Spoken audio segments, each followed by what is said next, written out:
If you use Microsoft Word regularly, knowing how to strike through text is a simple but powerful skill that can help you edit documents faster, track changes visually, or mark items as completed without deleting them. In this video, I'll show you exactly how to strike through text in Microsoft Word step by step, and I'll also show you how to remove it if you change your mind. If this tutorial helps, please hit like and subscribe for more easy Microsoft Word tips and software tutorials.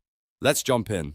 First, open your Word document and select the text you want to strike through. This is the most important first step, because Word will only apply the formatting to the text that is highlighted. You can click and drag across a word, a sentence, or even multiple lines if you want to strike through more than one section at a time. Once the text is selected, look at the top of Word and click the Home tab. The Home tab contains the main font and formatting tools you'll use for most text editing tasks, including bold, italic, underline, and strike through. After that, move to the font group, where you'll see the formatting buttons grouped together. Find the strike through button and click it once.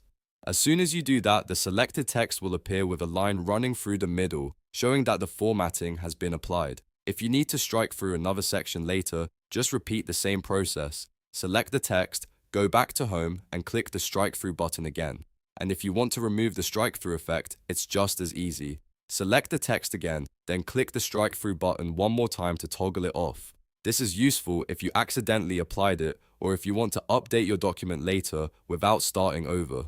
Strike through is especially handy for to-do lists, edits, revision notes, and comparing old versus new text in a document. It's also a great way to keep your document organized while still showing what has been removed or completed. So now you know how to strike through text in Microsoft Word in just a few clicks. If this video was helpful, make sure to like the video, subscribe to the channel, and turn on notifications so you don't miss the next Word tutorial. Thanks for watching, and I'll see you in the next one.